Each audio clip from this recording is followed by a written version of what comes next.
இந்த சேதாரத்துக்கு மேல கொடுத்தீங்கன்னா உங்க காசை வேஸ்ட் பண்ற மாதிரி தான். லலிதால வாங்குங்க, நிறைய பணம் சேவ் பண்ணுவீங்க. இந்தியாவிலேயே பிஜேபிக்கு எதிராக ஐடியாலஜிக்கல் ஃபைட் பண்ணிக்கிட்டு இருக்கக்கூடிய ஒரே மாநில கட்சி நம்முடைய திமுக தான்.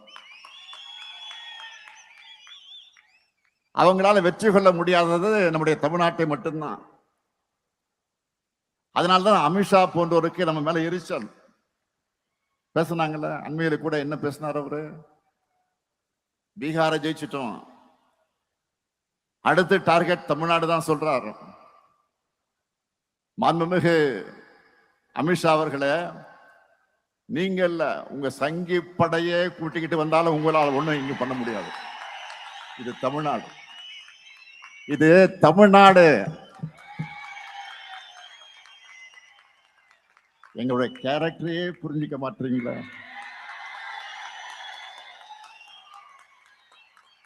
அன்போட வந்தா அரவணைப்போம், ஆணவத்தோட வந்தா அடிபடைய மாட்டோம், எதிர்த்து நிற்போம்.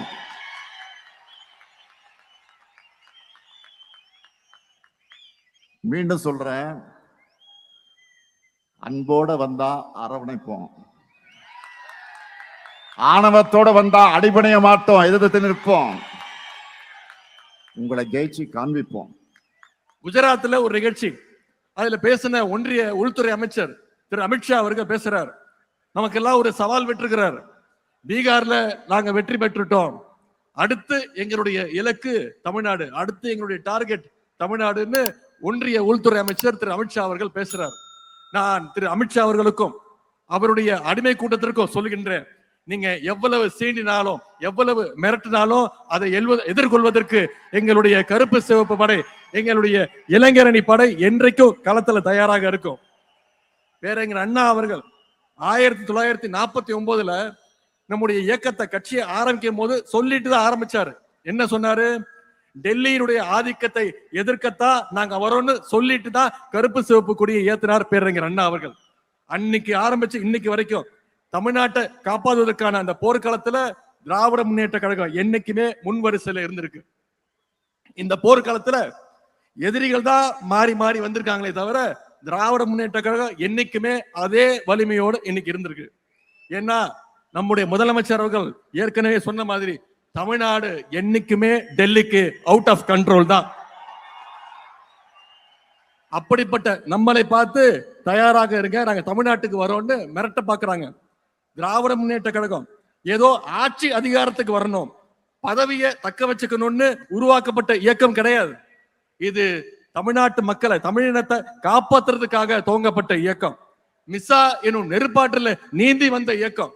உலக வரலாற்றிலேயே ஈடு இணையில்லாத மொழி போரை நடத்தி அதிலையும் வெற்றி பெற்ற இயக்கம் திராவிட முன்னேற்ற கழகம்.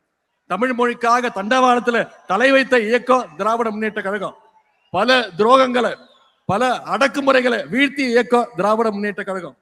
இப்படிப்பட்ட எங்களை பார்த்து குஜராத்ல உட்கார்ந்து மிரட்டி பணிய வைக்கலாம்னு நினைச்சா நிச்சயம் அது உங்க கனவுல கூட நடக்காது. இங்க கூடி இருக்கக்கூடிய இளைஞரணி தம்பிமார்களும் தலைவருடைய உடன்பிறப்புகளும் இருக்கிற வரைக்கும் நிச்சயம் அது நடக்க விட மாட்டாங்க. ஆகவே கடைசி உடன்பிறப்பு இருக்க வரைக்கும் தமிழ்நாட்டை சங்கி கூட்டத்தால தொட்டு கூட பார்க்க முடியாது. நீங்க பீகார்ல வெற்றி பெற்றிருக்கலாம், உத்தரப்பிரதேசம், மத்திய பிரதேசம்னு வடநாட்டுல நீங்க வெற்றி பெற்றிருக்கலாம். ஆனா தமிழ்நாட்டுக்குள்ள ஈஸியா நுழைஞ்சிடலாம்னு நீங்க தப்பு கணக்கு போடுறீங்க. ஏன்னா நிச்சயம் நடக்காது. ஏன்னா தமிழ்நாட்டுக்குன்னு ஒரு தனித்துவம் இருக்கு. தந்தை பெரியார் அப்படிங்கிற கொள்கை நெருப்பு தமிழ்நாட்டை என்னைக்கும் சுற்றி நின்று காப்பாத்திட்டு இருக்கு. பேரறிஞர் அண்ணா, டாக்டர் கலைஞர் அவர்களும் அவங்க இன்றைக்கும் உணர்வாக இருந்து நம்முடைய தமிழ்நாட்டை வழி நடத்திட்டு இருக்கிறாங்க. ஜனநாயகத்தை பாதுகாக்க தன்னுடைய 23 வயசுல மிசா கொடுமைகளை எதிர்கொண்ட கழக தலைவர் அவர்கள் நம்மை வழி நடத்த இன்றைக்கு இங்க இருக்கிறாங்க. பாஜக அப்படின்றது மதம் பிடிச்சு ஓடுற யானை அப்படின்னு நாம நினைச்சிட்டு இருக்கோம். ஆனா அந்த யானையை அடக்கிற அங்குசம் இதோ இங்க இருக்கக்கூடிய நம்முடைய கழக தலைவர் முத்துவேல் கருணாநிதி ஸ்டாலின் அவருடைய கைகள்ல நிச்சயம் இருக்கு. இது மோடிக்கும் தெரியும், அமித்ஷாவுக்கும் தெரியும். அதனாலதான் நேரா வந்தா ஜெயிக்க முடியாதுன்னு இன்னைக்கு பழைய அடிமைகளையும் புதுசா புது அடிமைகளையும் கூட்டிக்கிட்டு துணைக்கு அழைச்சுக்கிட்டு நம்மளோட மோத பாக்குறாங்க. இன்றைக்கு மாநிலத்தினுடைய உரிமைகள் பறிக்கப்படுகிற போது நீட்டாக இருந்தாலும் ஏற்றுக்கொள்ள மாட்டோம். பொருளாதாரத்திலே முன்னேறியவர்களுக்கு எக்கனாமிக்கலி வீக்கர் செக்ஷன் என்று சொல்லுகின்ற பொருளாதாரத்திலே பின்னடைந்தவர்கள் என்பதற்காக இடஒதுக்கீடு தருகிறீர்களே, உண்மையான இடஒதுக்கீடு கோட்பாட்டை தவிர்த்து விட்டு அதை ஏற்றுக்கொள்ள மாட்டோம். விஸ்வகர்மா என்ற ஒரு திட்டம், அந்த திட்டத்தை நாங்கள் ஏற்றுக்கொள்ள மாட்டோம். நாடாளுமன்றம் இயக்கிற சட்டத்தை ஏற்றுக்கொள்ள மாட்டோம். Political will of the reflected in the parliament. ஆனால் எங்கள் சட்டமன்றத்தில் இந்த ஆட்சியினுடைய நாயகர் நாங்கள் ஒப்புக்கொள்ள மாட்டோம் உங்கள் சட்டங்களை, நாங்கள் out of control of Delhi என்று சொல்லுகின்ற ஆற்றல் மிக்க ஒரு தலைவன் இந்தியாவில் யார்? இவரை தவிர. இந்த சேதாரத்துக்கு மேல கொடுத்தீங்கன்னா உங்க காசை வேஸ்ட் பண்ற மாதிரி தான். லலிதால வாங்குங்க, நிறைய பணம் சேவ் பண்ணுவீங்க. மின்னம்பலம்.com தமிழின் முதல் மொபைல் பத்திரிகை.